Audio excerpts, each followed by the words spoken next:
The night was silent, broken only by the rustle of leaves against the old library's stone walls, where Thomas, the seeker of truth, sat hunched over faded manuscripts. He whispered, "If the earth hides another world, why has no one dared to enter?" The air smelled of parchment and dust, and his candlelight trembled as if fearful of the words inked centuries ago. The library's ancient dome loomed above, shadows stretching like fingers pointing at secrets best left hidden. A storm rumbled in the distance, and Thomas thought of explorers long forgotten, men who claimed to walk beneath our feet into realms untold. Stories dismissed as fantasy, he muttered, yet they persist. Lightning flashed, illuminating the quiet desperation in his eyes. He was not chasing wonder but resolution, the kind born of obsession. What lay below was more than myth to him. It was proof that truth lived where others feared to look. And tonight, his journey would begin. Morning light seeped through torn curtains as Thomas sat sleepless, the storm gone but his thoughts restless. His mind replayed the drawings from the manuscript. He whispered, "Legends live because truth hides within them." His obsession had taken root long before tonight, but now it burned brighter. The library's silence mocked him, reminding him that answers never come easily.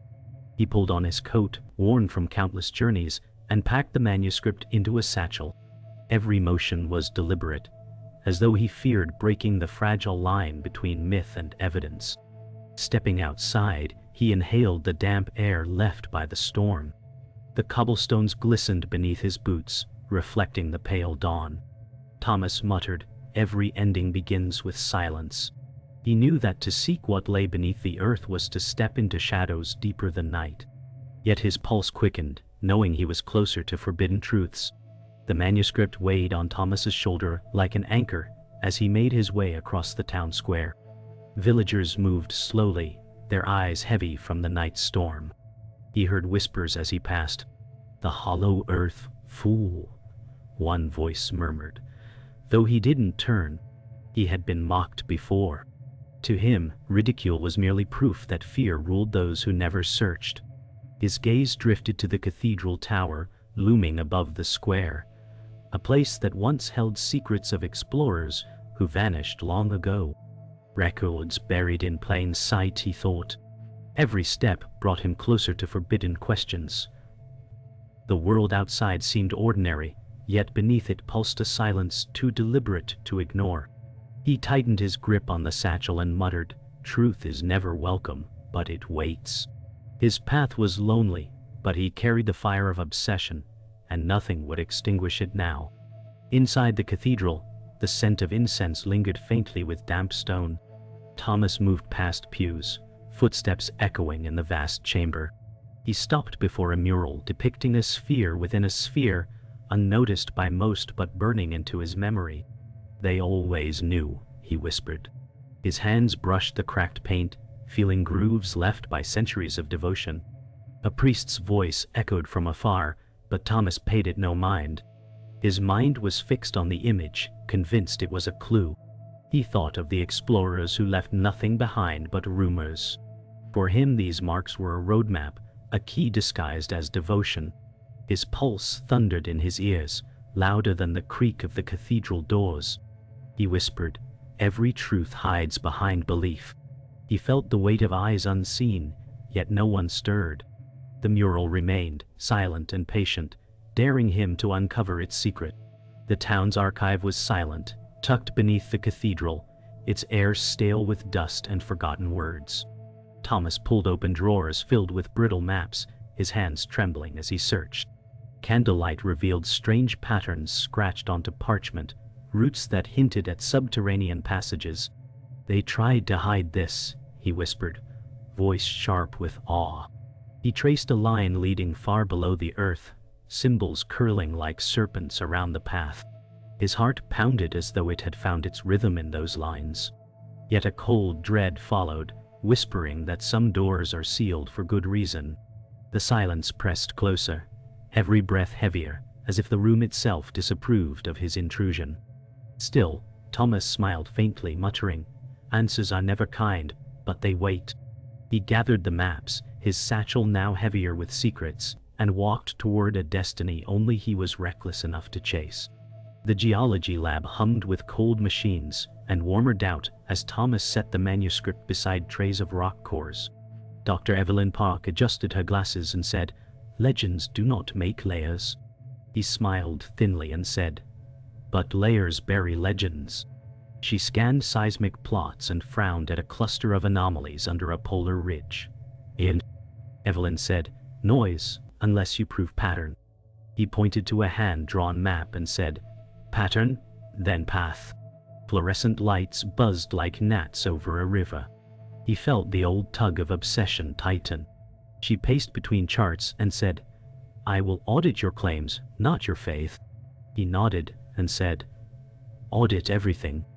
Outside, daylight dulled to graphite as a front rolled in. The lab smelled of iron and acetone. Evelyn said, "If this fails, you accept it." He said, "If it speaks, we listen." The machines kept humming, like a heartbeat somewhere under ice. They layered data like sediment, each sheet adding pressure. Evelyn tapped a gravity map and said, "These deficits could be voids or math sins." Thomas traced a corridor on the manuscript and said, "A rumor with coordinates." She brought up spectral plots, and the screen bruised the room with blue. Evelyn said, "Models break at extremes, not at truths." He said, "So let's test the break." A siren bleated somewhere outside, thin as a cracked reed. She exhaled and said, "I will write a protocol. You will follow it." He nodded, relief masked as resolve. The lab clock ticked in a dry staccato. He felt time compress, like rock under weight. Evelyn said, "We start with the ridge data. No leaps." He said, "Only steps then." She let the silence settle, and in it both heard possibility like a faint pulse under stone. The lecture hall smelled of varnish and polished certainty. Professor Alden Crow paced the stage and said, "Myths are scaffolds for fear, not knowledge." Slides flicked past like disciplined soldiers. Thomas watched without blinking. Evelyn said, "He guards the gate." Crow smiled at a question and said, "Nature hides nothing, people do." The audience laughed, tidy and satisfied.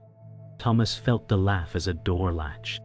He whispered, "What do you hide, Professor?" Crow ended with a neat bow and said, "Beware romance in data." Evelyn said, "He is smart enough to be wronged safely." Thomas said, "Safety is a veil."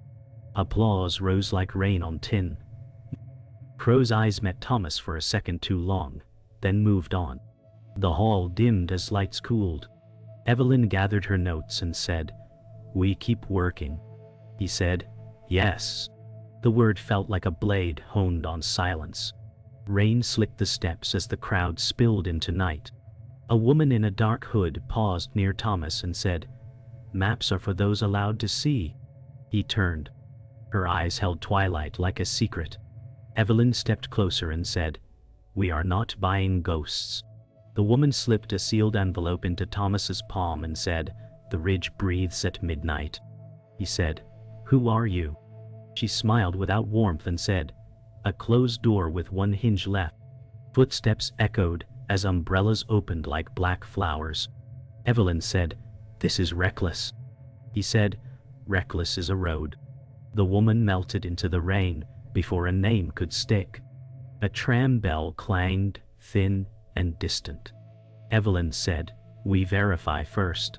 He said, "We verify fast." The envelope felt heavier than paper, as if written in gravity instead of ink. The diner's neon hummed like a nervous thought. They opened the envelope between coffee rings and old songs. Evelyn unfolded a thin map and said, "These coordinates cut the ice shelf like a seam." Thomas traced the line and said, "A mouth under weather." Trucks rumbled past the windows, their lights dragging slow comets. She tapped a stamped seal and said, "Anonymous is not neutral." He said, "But it points." Steam curled from mugs like soft warnings. Evelyn said, "We need satellite time and permits." He said, "We will have snow and silence." She sighed and said, "Then we move before the echo reaches him." He knew who she meant without naming. Outside, wind pushed at the sign until it squealed. He said, "We assemble proof, not belief." She said, "Then it must survive daylight." The map lay between them, bright as a wound. The museum basement smelled of damp plaster and forgotten voices. Thomas unrolled a faded Norse scroll, ink etched with serpents circling the earth. He whispered, "Jörmungandr was never skybound. It was below." Evelyn crossed her arms and said, "Myth as geology is perilous." He said, "Yet maps wear costumes of gods." She leaned closer, tracing lines with a penlight. "If these were cartographers, not poets," she said, "they marked caverns, not epics." Rain tapped above like slow fingers on a coffin. Thomas felt his chest tighten. Obsession met validation in a quiet handshake. Evelyn said, "Myths survive because fear survives." He said, "And fear protects what waits." The scroll's edges flaked, crumbling like brittle teeth.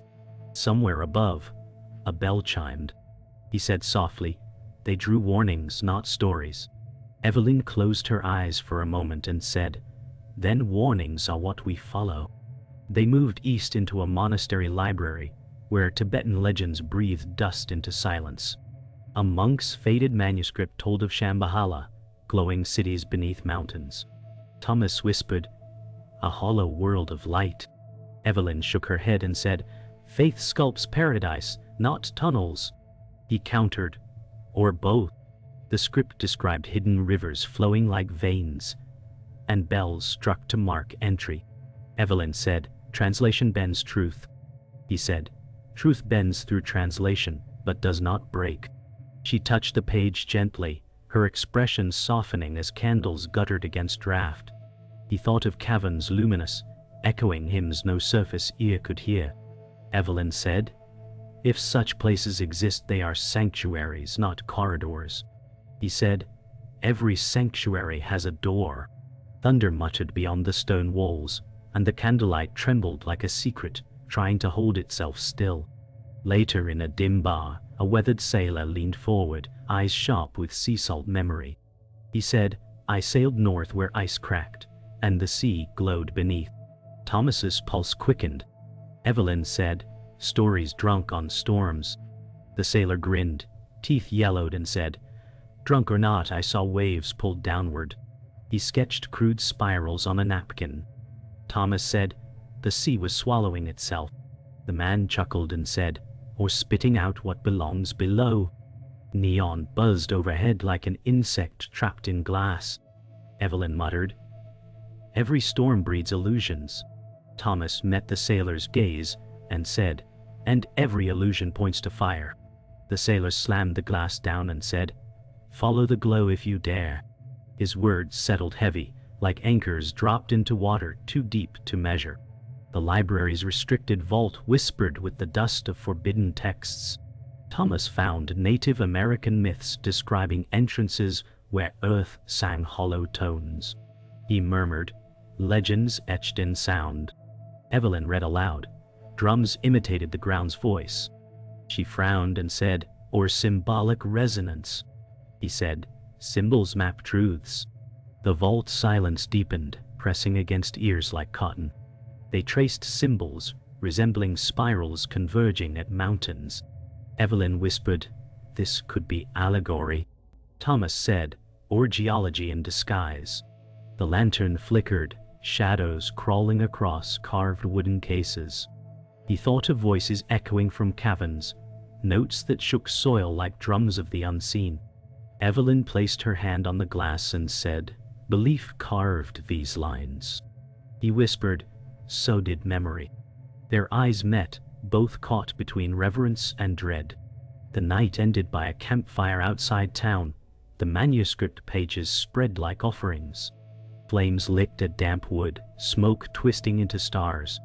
Thomas said, "Every culture sings the same hollow refrain."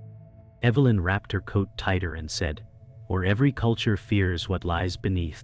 He fed another page to the light, watching edges glow. She said, "Fear preserves survival." He said, "Fear preserves doors." Her eyes glimmered with doubt and care. Wind carried embers upward, fleeting sparks like unkept promises. Thomas whispered, "They left maps for those willing to burn their sleep." Evelyn's reply was a sigh swallowed by smoke.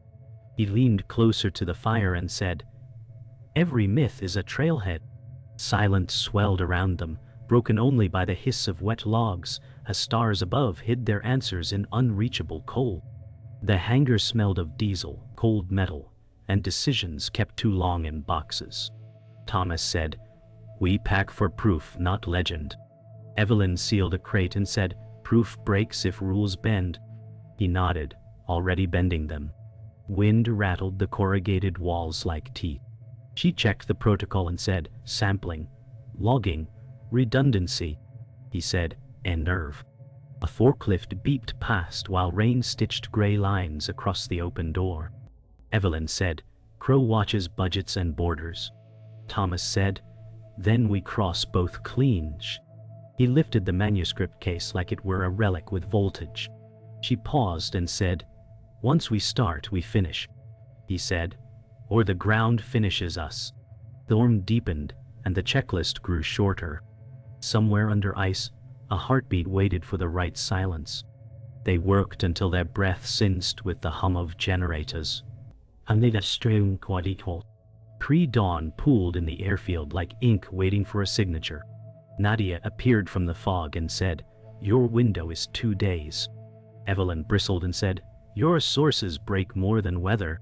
Nadia smiled and said, "The ridge breathes at midnight." Thomas said, "Then we land before it inhaled." A turboprop chuffed awake, props smearing the dark into ribbons. Evelyn said, "Pilot wants mast trimmed." Thomas said, "Cut comforts, keep sensors." Nadia handed a second envelope and said, "Crow filed for your permits at noon." Evelyn said, "We have none." She said nothing more. Thomas said, "Then we have time." The runway lights blinked like tired sentries. Evelyn said, "If this is a trap, we spring it on our terms." Nadia nodded once. The plane's door dropped like a verdict, and they climbed toward a colder grammar. Clouds stacked like bruises as the plane clawed north. Thomas said, "Seismic first, then gravimetry, then core." Evelyn strapped in and said, "No core without stability metrics." Nadia leaned between seats and said, "Trails move when watched." He said, "Then we watch faster." The pilot's voice bled through static and said, "Crosswinds will dance." Evelyn studied the manuscript map against satellite tiles. She said, "If anomalies align, we publish." Thomas said, "If they open, we listen." Nadia whispered, "Listening makes enemies." The cabin hummed like a long-held breath. Thomas stared at the ice fields and felt the earth hide a syllable under its tongue. Evelyn said, "We keep chain of custody clean." He said, "Cleaner than myth." The horizon thinned into a pale thread, and the altimeter ticked like a metronome for risk. They cut a camp into the ridge as noon light failed like a promise. Thomas said, "Sensors on a cross pattern." Evelyn drove stakes and said, "Triangulate and buffer." Nadia scanned the horizon and said, "No tracks except ours." The wind came thin and needled. Thomas unspooled cable while ice cracked somewhere far below. Evelyn said, "Log every calibration." He said, "Logged and doubled." She set the geophone and said, "Quiet the line." The world fell into a listening stillness that tasted like iron. Nadia said, "Someone else heard this once." Evelyn glanced up and said, "And did not return." Thomas knelt, palm on snow, and said, "Open or hush." The instruments shivered, then stilled. The ridge waited, and the sky pretended innocence. At dusk, the first sweep stitched the subsurface into a ragged lullaby. Evelyn watched waveforms crawl and said, "Void signatures at 2 depths." Thomas leaned closer and said, "A chamber inside a chamber." Nadia's radio hissed and said, "Traffic on our band." Evelyn said, "Encrypted or lazy." Nadia said, "Listening is louder than speaking." The screen pulsed with a basin-shaped absence. Thomas said, "Entrance vector runs east." Evelyn drew a line and said, "We test with microcharge." He said, "Measured, not macho." The wind rose, flinging grit like dry whispers. The radio clicked, and a familiar cadence bled in. Crow said, "Curiosity is a debt you cannot pay." Silence followed like a smile without teeth. Thomas said, "He knows." Evelyn said, "Then we proceed, clean and fast." The ridge seemed to lean inward, as if the earth were eavesdropping. The ridge cracked like glass under weight as charges thudded deep. The tremor rolled back with a hollow sigh, long and strange. Thomas whispered, "It breathes." Evelyn tightened her jaw and said, "Or it fractures." Nadia gripped the radio tighter. Static gnawed at the band until a voice cut through, calm and poisonous. Crow said, "You are children knocking on a grave." Thomas spat, "Then answer who lies in it." The signal dropped, leaving a silence sharp as frostbite. Evelyn said, "He knows every step." Nadia's eyes narrowed and said, "Or sets them." The instruments flickered, waveforms stuttering like trapped birds. The snow hissed in the wind. Thomas leaned close to the monitor and said, "This is no fracture. This is structure." Evelyn closed her eyes, pulse hammering, and said, "Then we trespass." That night, the tent burned with the glow of maps and suspicion. Evelyn said, "Crow funds and hinders." Thomas said, "He keeps what he cannot own." Nadia unrolled the envelope's last sheet, coordinates sharper than knives. She said, "This was bait." He leaned forward and said, "Or a door we steal." Evelyn's voice rose, "You trust her too quickly." Thomas said, "Truth rarely waits for consensus." Nadia's eyes glittered with withheld fire. "Crow is not the only watcher," she said softly. The wind slammed canvas like a drumbeat. Thomas rubbed his temples and said, "Secrets multiply until one breaks." Evelyn said, "Then which of us bends first?" The silence was heavier than the snow. At dawn, Evelyn woke to find Thomas outside, staring into white fog. She said, "You couldn't sleep." He said, "Truth doesn't." His voice shook like wire under strain. Nadia emerged behind them, breath curling. "He wants you divided," she said. Evelyn's gaze hardened. "Or you do," she answered. Thomas stepped between them. "We are here for the ridge, not for games," he said. The fog thinned, revealing tracks that ended in nowhere. Evelyn muttered. They watched, then vanished. Thomas's breath stung the air. "Not vanished," he said. "Withdrawn inside." The ridge loomed like a frozen animal, silent but awake. Nadia crossed her arms and said, "You follow too deep, you don't crawl back." Evelyn said, "That's the point." By evening, the ridge's crack yawned wider, revealing a shadow deeper than night. Evelyn said, "Structural collapse." Thomas crouched near and said, "Or invitation." Nadia pulled him back and said, "You chase abyss like it owes you." His eyes burned. "It does," he said. The wind moaned across jagged ice. Evelyn lowered the probe, readings spiking like frantic heartbeats. "Depth irregular," she said. "No natural cavity reads this way." Thomas whispered, "Then we were right." Nadia muttered, "Right and alive are not the same." A low rumble shuddered under their boots, as if the ridge exhaled. Evelyn pulled the probe quickly, her hand trembling. "It knows," she said. Thomas stared into the opening, pupils wide. "And it waits," he answered. The camp radio screamed alive at midnight, Crow's voice smooth as polished stone. "Curiosity digs its own tomb," he said. Evelyn hissed, "He has our channel." Thomas gripped the handset and said, "And you still fear tombs." Laughter rolled across static, then cut. Nadia whispered, "He plays you." Evelyn stared hard. "Or you play us," she said. Thomas slammed the handset down. The monitors blinked with interference, jagged lines scribbled by an unseen hand. Evelyn said, "He is here somehow."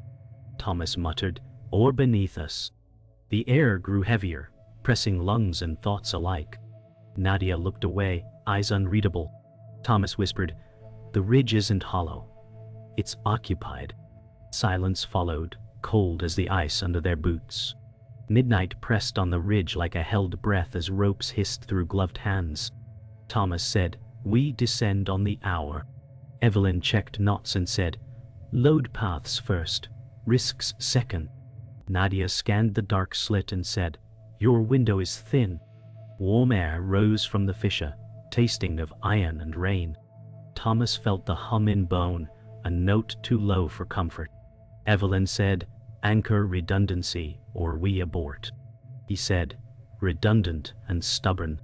Nadia's radio clicked with soft static that knew their names. Thomas stared into black and said, "The ground is speaking." Evelyn drew a slow line across her tablet and said, "Then we listen clean." Snow hissed and the aurora thinned to a bruise. Nadia said, "Crow moves when we move." Thomas stepped to the edge and said, "Then we move first." They dropped into the throat, walls sweating, old light and frost. Thomas said, 3 meters per second, no swings." Evelyn eased the descender and said, "Call depth every 10. Nadia's beam cut over ripples of mineral like frozen waves. The hum thickened until it felt almost kind. Evelyn said, "Seismic quiet is wrong here." Thomas said, "Quiet is a mask." A stone flicked free and fell for a long time that did not end. Nadia said, "The air is warmer below." Condensation smoked from their breath like ghosts denied. Evelyn said, "We mark waypoints and retreat if velocities shift." Thomas said, "Retreat only if the ground says no." The ropes sighed and the black opened like a pupil. The shaft softened into a chamber that smelled of metal and storms. A dead camp crouched against the wall, half swallowed by silt. Thomas said, "Not the first." Evelyn lifted a corroded recorder and said, "Then, not alone." A ragged pack bore a cracked tag with a familiar crest. Nadia stared too long and said nothing. The recorder clicked and a tired voice spoke. The voice said, "If you hear this, the keeper is not a legend." Thomas felt heat in his chest like anger trying to be grief. Evelyn said, "Name the keeper." The voice rasped, "Crow." Silence spilled out after the name and would not stop. Nadia looked away, and her hands learned stillness very fast. Thomas said, "We publish or we drown." Nadia exhaled like someone finishing a thought she never wanted. She said, "We do not publish. We exfiltrate data to a clean vault." Thomas said, "Whose vault?" She raised a compact transmitter and said, "The one that keeps doors shut." Evelyn stepped between them and said, "You used us to find the mouth." Nadia said, "You needed me to open it." The hum rose as if the chamber approved betrayal as a method. Thomas said, "Crow owns your hinge." Nadia said, "Crow is a hinge." Dust drifted from a sighing ceiling. Evelyn tapped her tablet and said, "Copying everything now." Nadia's thumb hovered over a switch that felt like a trap made of air. The ground answered with a slow, unfriendly crack. The ceiling let go in shivers, then in sheets. Thomas said, "Run the rope." Evelyn stumbled as rock kissed her shoulder with hard grammar. Nadia bolted toward the shaft and said, "Doors close when watched." Thomas grabbed Evelyn and dragged her through silt that fought like water. The recorder bounced against his chest with every breath. The chamber coughed a brown fog that erased distance. Evelyn said, "Leave me." He said, "No." Stone hammered the bivvy into a brief, bright memory. Nadia's light climbed, a star moving the wrong way. Thomas clipped Evelyn onto the ascender and said, "Up now." The hum sank into a wounded whisper. Behind them, the crack sealed with a sigh that felt like judgment. Proof was small, but it lived. The rope spat them back into night, bruised and coughing frost. Thomas collapsed against the ice, chest hammering. Evelyn whispered, We survived because it let us. He shook his head and said, No, because we stole seconds. Nadia unclipped higher up, her light cutting cold arcs, and said, Doors close behind thieves. The aurora curled like wounded silk overhead. The fissure below exhaled its last warmth, and sealed with a groan. Thomas clutched the recorder and said, Proof breathes now, even if silence wants it dead. Evelyn steadied her breath and said, Proof will not matter if Crow controls the telling. Nadia wiped dust from her face and said, He already does. The ridge stood taller for their weakness, and the sky listened without judgment. The tent became courtroom and confessional. Evelyn set the recorder on the table and said, It speaks names. Thomas leaned forward and said, Names buried long enough to rot clean. Nadia's hand brushed the transmitter and she said, Names weigh more than proof. Evelyn's voice cut sharp, You served Crow. Nadia's lips curved, tired and thin. I served survival, she said. Thomas's jaw tightened. Survival of what? He asked. Outside the storm prowled, its claws scraping canvas. Evelyn pressed record, letting static hum until Crow's voice whispered through, calm and cold. He said, You can climb, but you cannot rise. Silence followed, heavy as verdict. By morning, engines growled alive as retreat felt like retreat only in body. Evelyn said, We leave with fragments, not answers. Thomas said, Fragments are proof, and proof multiplies. Nadia loaded gear silently, eyes narrowed as though memory weighed more than ice. The ridge shrank behind them, a scar under low clouds. Evelyn muttered, It still waits. Thomas whispered, And watches. Wind clawed the snow into thin veils that erased tracks instantly. Nadia broke silence and said, Crow will erase faster. Thomas said, Then we speak first. Evelyn's gaze softened but stayed wary. And who listens? She asked. He said, The earth always listens. The city swallowed them with noise sharper than ice. Conference lights glared down like interrogators. Evelyn whispered, We trade silence for scrutiny. Thomas carried the recorder into the hall, eyes hollow but steady. Crow waited at the back, silver hair gleaming, his smile too calm. He said, Truth is malleable. Nadia stood in shadow, half turned, unclaimed. Thomas stepped to the podium and said, Legends are records, and we carry their scars. Murmurs swelled as the tape hissed, then Crow's voice spilled into the room. Faces shifted from doubt to unease.